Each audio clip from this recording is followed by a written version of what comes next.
Bienvenido al canal de audiolibros de Cristina Ingrid. El lado oscuro de la vida cotidiana. Por Connie Drake y Jeremy Abrams.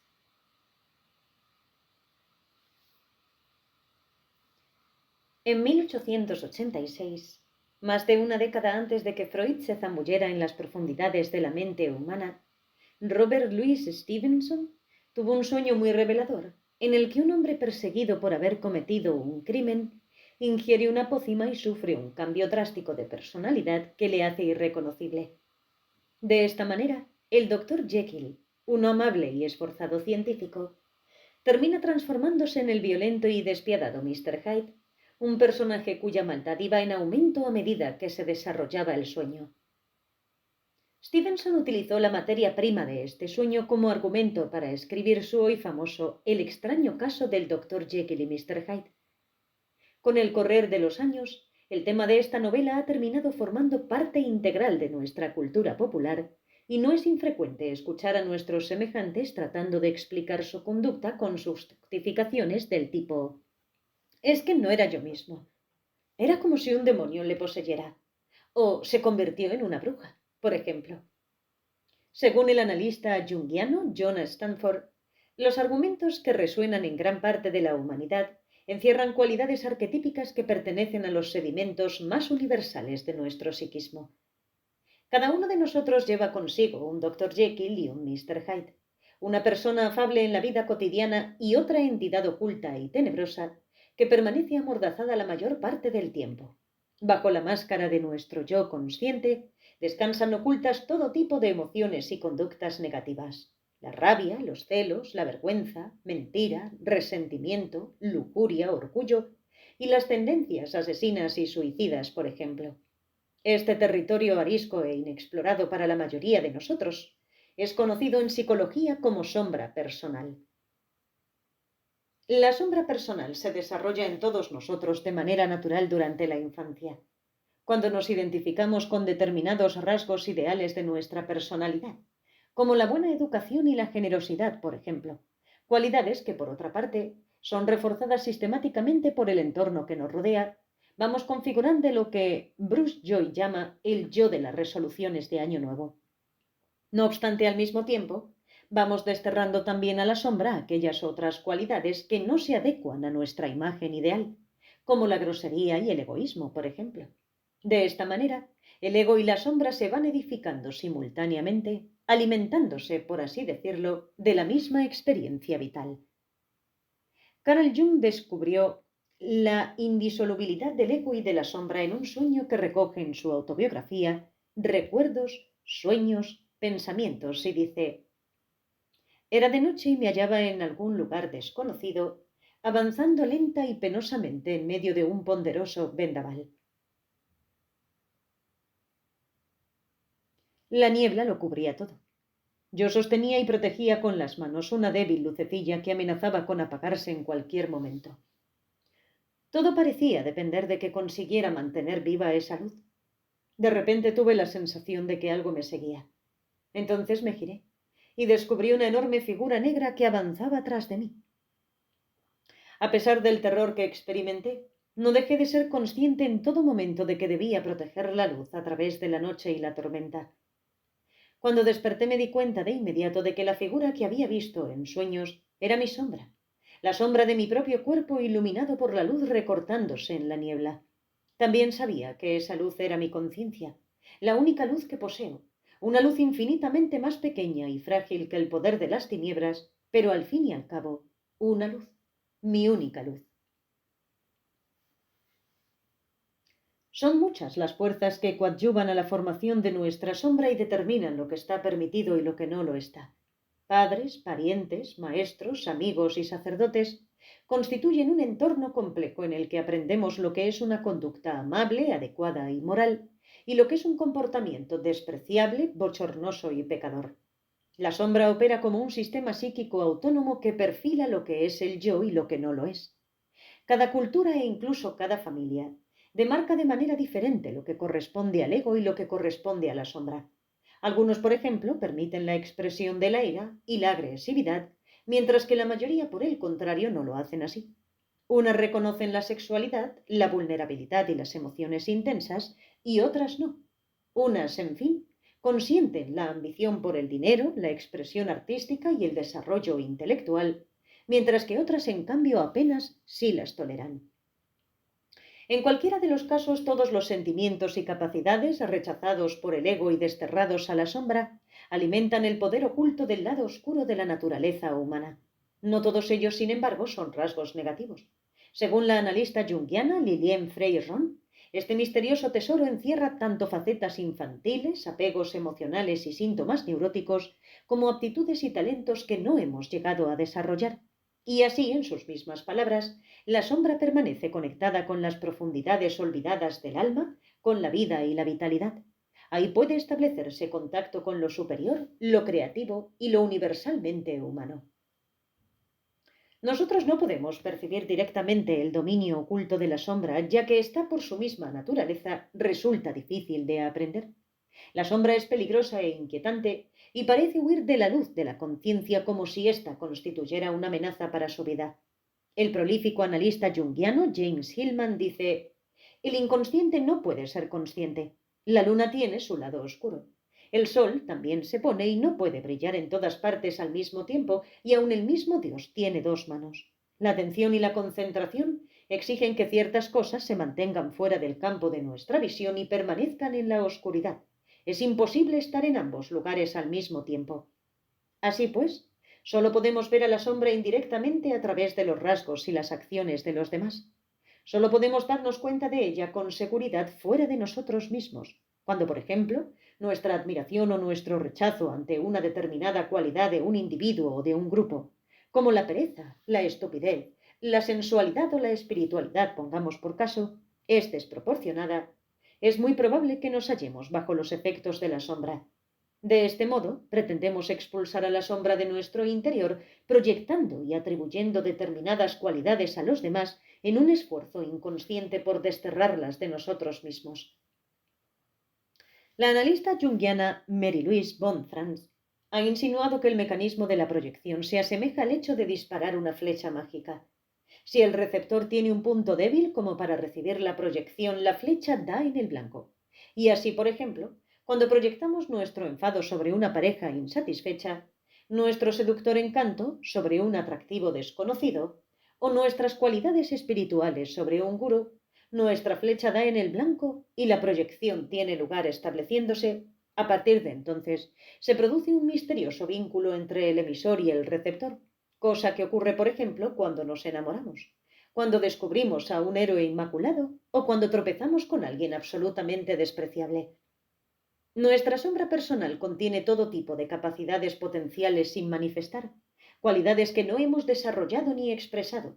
Nuestra sombra personal constituye una parte del inconsciente que complementa al ego y que representa aquellas características que nuestra personalidad consciente no desea reconocer y consecuentemente repudia, olvida y destierra a las profundidades de su psiquismo solo para reencontrarlas nuevamente más tarde en los enfrentamientos desagradables con los demás. Pero aunque no podamos contemplarla directamente, la sombra aparece continuamente en nuestra vida cotidiana y podemos descubrirla en el humor, en los chistes sucios o en las payasadas, por ejemplo, que expresan nuestras emociones más ocultas, más bajas o más temidas. Cuando algo nos resulta muy divertido, el resbalón sobre un piel de plátano o el descubrimiento de un tabú corporal, también nos hallamos en presencia de la sombra. Según John A. Stanford, la sombra suele ser la que ríe y se divierte. Por ello es muy probable que quienes carezcan de sentido del humor tengan una sombra muy reprimida. La psicoanalista inglesa Molly Tooby describe 6 modalidades diferentes para descubrir a la sombra en nuestra vida cotidiana. En los sentimientos exagerados respecto a los demás. Por ejemplo, no puedo creer que hiciera tal cosa. No comprendo cómo puede llevar esa ropa. En el feedback negativo de quienes nos sirven de espejo. Es la tercera vez que llegas tarde sin decírmelo. En aquellas relaciones en las que provocamos de continuo el mismo efecto perturbador sobre diferentes personas. Sam y yo creemos que no han sido sinceros con nosotros. En las acciones impulsivas o inadvertidas. No quería decir eso. En aquellas situaciones en las que nos sentimos humillados. Me avergüenza su modo de tratarme. En los enfados desproporcionados por los errores cometidos por los demás. Nunca hace las cosas a su debido tiempo. Realmente no controla para nada su peso. También podemos reconocer la irrupción inesperada de la sombra cuando nos sentimos abrumados por la vergüenza o la cólera, o cuando descubrimos que nuestra conducta está fuera de lugar. Pero la sombra suele retroceder con la misma prontitud con la que aparece, porque descubrirla puede constituir una amenaza terrible para nuestra propia imagen. Es precisamente por este motivo que rechazamos tan rápidamente, sin advertirlas siquiera, las fantasías asesinas, los pensamientos suicidas o la embarazosa envidia que tantas cosas podría revelarnos sobre nuestra propia oscuridad. R. Lane describía poéticamente este reflejo de negación de la mente del siguiente modo. El rango de lo que pensamos y hacemos está limitado por aquello de lo que no nos damos cuenta. Y es precisamente el hecho de no darnos cuenta, de que no nos damos cuenta, lo que impide que podamos hacer algo por cambiarlo. Hasta que nos demos cuenta de que no nos damos cuenta, seguirá moldeando nuestro pensamiento y nuestra acción. Si la negación persiste, como dice Lane, ni siquiera nos daremos cuenta de que no nos damos cuenta.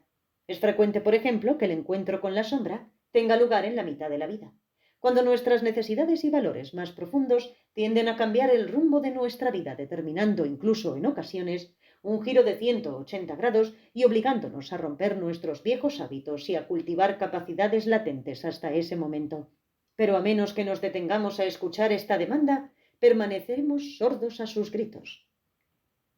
La depresión también suele ser la consecuencia de una confrontación paralizante con nuestro lado oscuro, un equivalente contemporáneo de la noche oscura del alma de la que hablan los místicos. Pero la necesidad interna de descender al mundo subterráneo puede ser postergada por multitud de causas, como una jornada laboral muy larga, las distracciones o los antidepresivos que sofocan nuestra desesperación. En cualquiera de estos casos, el verdadero objetivo de la melancolía escapa de nuestra comprensión.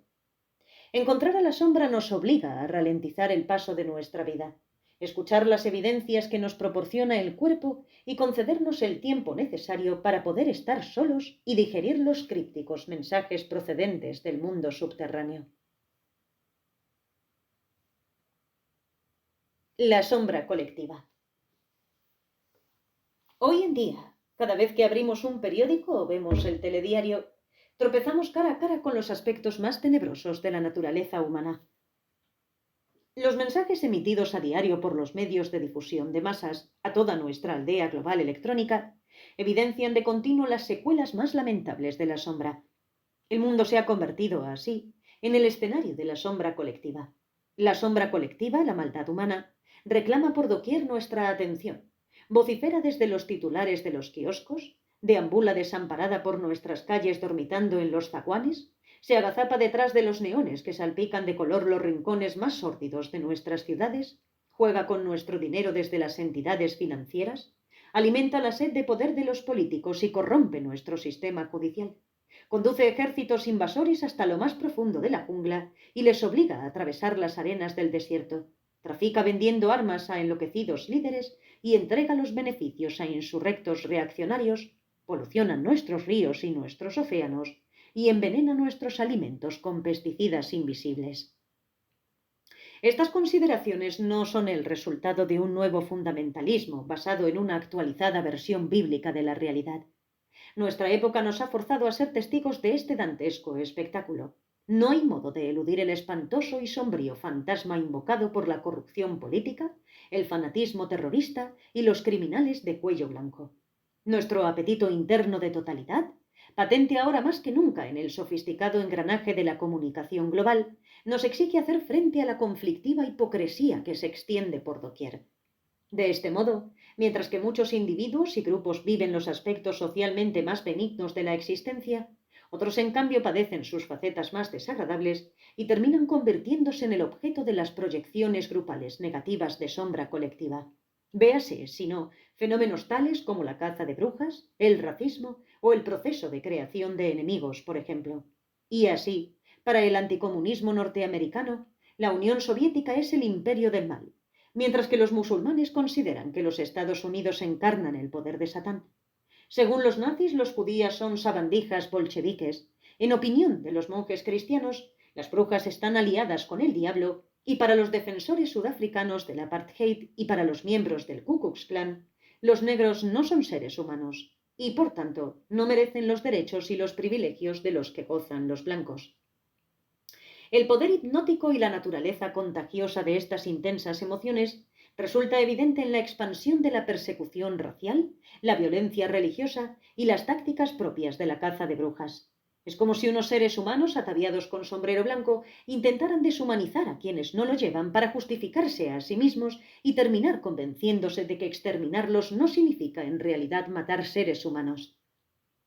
A lo largo de la historia, la sombra ha aparecido ante la imaginación del ser humano asumiendo aspectos tan diversos como, por ejemplo, un monstruo, un dragón, Frankenstein, una ballena blanca, un extraterrestre, o alguien tan ruin que difícilmente podemos identificarnos con él y que rechazamos como si de la gorgona se tratara.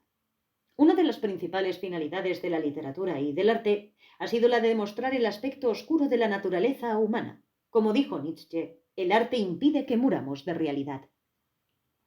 Cuando el arte o los medios de difusión de masas, incluida la propaganda política, para referirnos a alguien y convertirlo en un diablo, estamos intentando debilitar sus defensas y adquirir poder sobre él. Esto podría ayudarnos a comprender la plaga del belicismo y del fanatismo religioso, puesto que el rechazo o la atracción por la violencia y el caos de nuestro mundo nos lleva a convertir mentalmente a los demás en los depositarios del mal y los enemigos de la civilización. El fenómeno de la proyección también puede dar cuenta de la enorme popularidad de las novelas y de las películas de terror, ya que de ese modo la representación vicaria de la sombra nos permite reactivar y quizás liberar nuestros impulsos más perversos en el entorno seguro que nos ofrece un libro o una sala cinematográfica. Los cuentos para niños suelen referirse a la lucha entre las fuerzas del bien, ejemplificadas por las hadas, y las fuerzas del mal, presentadas por espantosos demonios. De este modo los niños suelen ser iniciados en el fenómeno de la sombra, superando la manera vicaria las pruebas que deben afrontar sus héroes y sus heroínas, aprendiendo así las pautas universales del destino del ser humano. La censura actual se debate en el campo de los medios de comunicación de masas y de la música, pero quienes se aprestan a silenciar la voz de la oscuridad no alcanzan a comprender nuestra urgente necesidad de escucharla. Y así, si bien los censores se esfuerzan denodadamente en reescribir la Caperucita Roja para que ésta no termine siendo devorada por el lobo, ignoran por otra parte que de ese modo lo único que consiguen es entorpecer el camino para que los niños afronten el mal con el que necesariamente deberán tropezar a lo largo de su vida. Cada familia, al igual que cada sociedad, tiene sus propios tabús y sus facetas ocultas. La sombra familiar engloba todos aquellos sentimientos y acciones que la conciencia vigílica de la familia considera demasiado amenazadoras para su propia imagen y consecuentemente rechaza. Para una honrada y conservadora familia cristiana, puede tratarse de la adicción a la bebida o del hecho de casarse con alguien perteneciente a otra confesión religiosa. Para una familia atea y liberal, en cambio, quizás se trate de las relaciones homosexuales, por ejemplo. En nuestra sociedad los malos tratos conyugales y el abuso infantil, oculto hasta hace poco en la sombra de la familia, emerge hoy en proporciones epidémicas a la luz del día. El lado oscuro de la sombra no constituye una adquisición evolutiva reciente, fruto de la civilización y de la educación, sino que hunde sus raíces en la sombra biológica que se asienta en nuestras mismas células. A fin de cuentas, nuestros ancestros animales consiguieron sobrevivir gracias a sus uñas y sus dientes. Nuestra bestia, aunque se mantenga enjaulada la mayor parte del tiempo, permanece todavía viva. Muchos antropólogos y sociobiólogos creen que la maldad humana es el resultado de refrenar nuestra agresividad, de elegir la cultura sobre la naturaleza y de perder el contacto con nuestro estado salvaje. En esta línea, el médico antropólogo Melvin Conner cuenta en The Tangle Wing la historia de aquel hombre que fue al zoológico y, acercándose a un cartel que decía «El animal más peligroso de la Tierra», descubrió asombrado que se hallaba ante un espejo. Conócete a ti mismo. En la antigüedad los seres humanos conocían las diversas dimensiones de la sombra, la personal, la colectiva, la familiar y la biológica. En los dinteles de piedra de hoy derruido templo de Apolo en Delfos, construido sobre una de las laderas del monte Parnaso, los sacerdotes grabaron dos inscripciones, dos preceptos, que han terminado siendo muy famosos y siguen conservando en la actualidad todo su sentido. En el primero de ellos, conócete a ti mismo, los sacerdotes del Dios de la luz aconsejaban algo que nos incumbe muy directamente. Conócelo todo sobre ti mismo, lo cual podría traducirse como conoce especialmente tu lado oscuro. Nosotros somos herederos directos de la mentalidad griega, pero preferimos ignorar a la sombra, ese elemento que perturba nuestra personalidad. La religión griega, que comprendía perfectamente este problema, reconocía y respetaba también el lado oscuro de la vida y celebraba anualmente en la misma ladera de la montaña las famosas bacanales, orgías en las que se honraba la presencia contundente y creativa de Dionisos, el dios de la naturaleza entre los seres humanos. Hoy en día, Dionisos perdura entre nosotros en forma degradada en la figura de Satán, el diablo, la personificación del mal, que ha dejado de ser un dios a quien debemos respeto y tributo para convertirse en una criatura con pezuñas desterrada al mundo de los ángeles caídos. Marie-Louise Bonfrance reconoce las relaciones existentes entre el diablo y nuestra sombra personal afirmando: en la actualidad, el principio de individuación está ligado al elemento diabólico, ya que éste representa una separación de lo divino en el seno de la totalidad de la naturaleza. De este modo, los elementos perturbadores, como los afectos, el impulso autónomo hacia el poder y cuestiones similares, constituyen factores diabólicos que perturban la unidad de nuestra personalidad. Nada en exceso. La segunda inscripción cincelada en Delfos, nada en exceso, es si cabe todavía más pertinente a nuestro caso. Según E.R. Dodds, se trata de una máxima por la que solo puede regirse quien conoce a fondo su lujuria, su orgullo, su rabia, su gula, todos sus vicios en definitiva, ya que solo quien ha comprendido y aceptado sus propios límites puede decidir ordenar y humanizar sus acciones. Vivimos en una época de desmesura. Demasiada gente, crímenes, explotación, demasiada polución y demasiadas armas nucleares. Todos reconocemos y censuramos estos abusos, aunque al mismo tiempo nos sintamos incapaces de solucionarlos. ¿Pero qué es en realidad lo que podemos hacer con todo esto? La mayor parte de las personas destierran directamente las cualidades inaceptables e inmoderadas a la sombra inconsciente o las expresan en sus conductas más oscuras. De este modo, sin embargo, los excesos no desaparecen, sino que terminan transformándose en síntomas tales como los sentimientos y las acciones profundamente negativas, los sufrimientos neuróticos, las enfermedades psicosomáticas, las depresiones y el abuso de drogas, por ejemplo. El hecho es que cuando sentimos un deseo muy intenso y lo relegamos a la sombra, opera desde ahí sin tener en cuenta a los demás. Cuando estamos muy hambrientos y rechazamos ese impulso, terminamos atormentando a nuestro cuerpo comiendo y bebiendo en exceso. Cuando sentimos una aspiración elevada y la desterramos a la sombra, nos condenamos a la búsqueda de gratificaciones sustitutorias instantáneas o nos entregamos a actividades hedonistas tales como el abuso de alcohol o drogas. La lista podría ser interminable, pero lo cierto es que podemos observar por doquier los excesos del crecimiento desmesurado de la sombra. La amoralidad de la ciencia y la estrechísima colaboración existente entre el mundo de los negocios y la tecnología pone en evidencia nuestro deseo incontrolado de aumentar nuestro conocimiento y nuestro dominio sobre la naturaleza. El papel distorsionado y codependiente de quienes se dedican a las profesiones de ayuda y la codicia de médicos y empresas farmacéuticas que se manifiesta en la compulsión farisaica a ayudar y curar a los demás. La apatía del trabajo alienante, la rápida obsolescencia generada por la automación y la hubris del éxito se expresan en la aceleración y deshumanización de los trabajos. El interés desmesurado en la maximificación de los beneficios y el progreso que se evidencian en el crecimiento a ultranza del mercantilismo. El consumismo, el abuso de la publicidad, el derroche y la polución desenfrenada nos revelan el grado de materialismo hedonista existente en nuestra sociedad.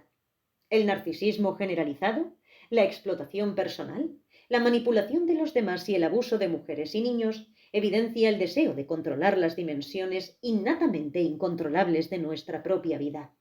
La obsesión por la salud, las dietas, los medicamentos y la longevidad a cualquier precio testimonia nuestro permanente miedo a la muerte. Estas facetas oscuras impregnan todos los estratos de nuestra sociedad y las soluciones que suelen ofrecerse a los excesos de la sombra colectiva no hacen más que agravar el problema. Consideremos, por ejemplo, las atrocidades cometidas por el fascismo y el autoritarismo en Europa, intentos reaccionarios de solucionar el desorden social, la decadencia y la permisividad de la época o el moderno resurgimiento del fundamentalismo religioso y político que se extiende por doquier y que, en palabras de W. Yeats, ha desatado la anarquía sobre el mundo.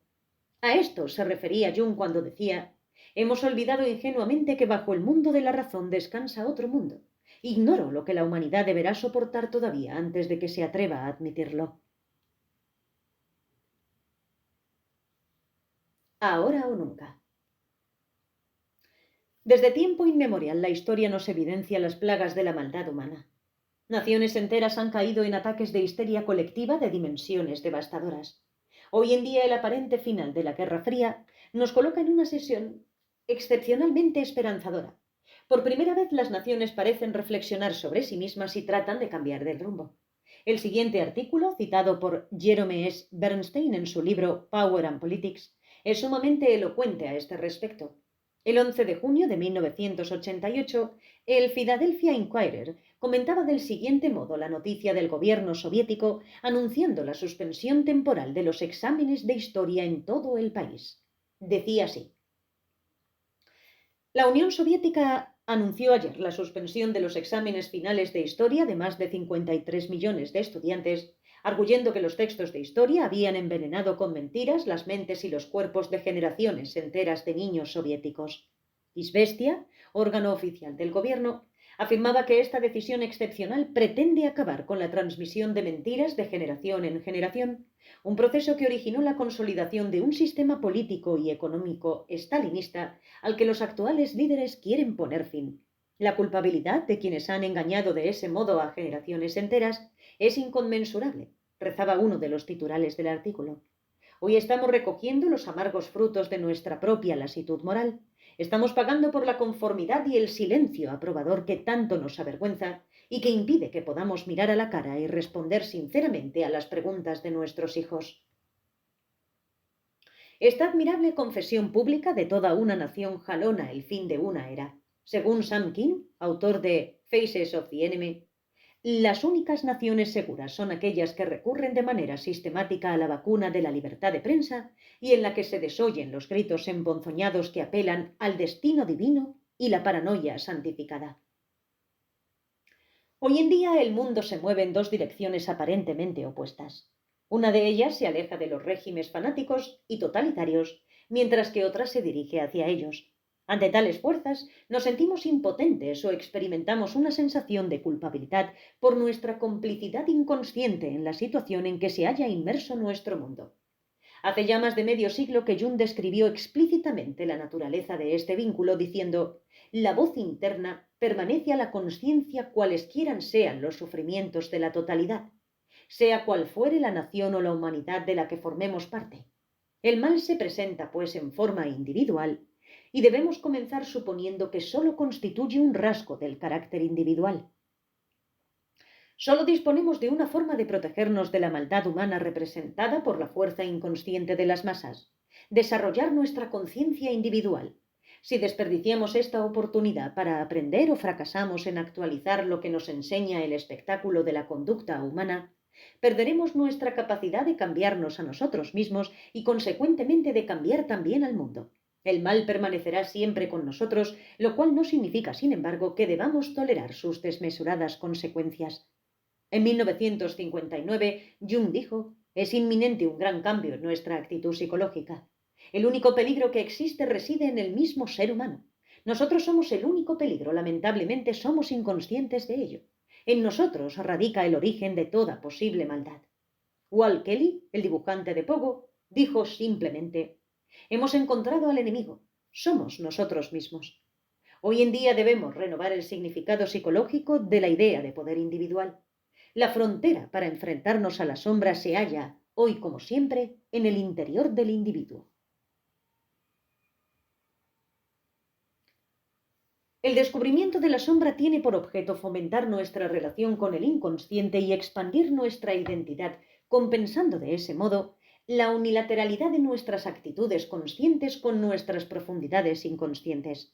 Según el novelista Tom Robbins, Descubrir la sombra nos permite estar en el lugar correcto del modo correcto. Cuando mantenemos una relación correcta con la sombra, el inconsciente deja de ser un monstruo diabólico, ya que, como señalaba Jung, la sombra solo resulta peligrosa cuando no le prestamos la debida atención. Cuando mantenemos una relación adecuada con la sombra, restablecemos también el contacto con nuestras capacidades ocultas. El trabajo con la sombra, un término acuñado para referirnos al esfuerzo constante por desarrollar una relación creativa con la sombra, nos permite aumentar el autoconocimiento y, en consecuencia, aceptamos de una manera más completa. Encauzar adecuadamente las emociones negativas que irrumpen inesperadamente en nuestra vida cotidiana. Liberarnos de la culpa y la vergüenza asociadas a nuestros sentimientos y acciones negativas. Reconocer las proyecciones que tiñen de continuo nuestra opinión de los demás. Sanar nuestras relaciones mediante la observación sincera de nosotros mismos y la comunicación directa. Y utilizar la imaginación creativa, vía sueños, pintura, escritura y rituales, para hacernos cargo de nuestro yo alienado. Quizás de ese modo dejemos de oscurecer la densidad de la sombra colectiva con nuestras propias tinieblas personales. La astróloga y analista junguiana británica Liz Green señala la naturaleza paradójica de la sombra como depositaria de la oscuridad y baliza que jalona el camino hacia la luz. En su opinión, el lado enfermo y doliente de nuestra personalidad encierra simultáneamente a la sombra oscura que se niega a cambiar y al redentor que puede transformar nuestra vida y modificar nuestros propios valores. En cierto modo, este redentor es anormal, porque lleva consigo algún tipo de estigma.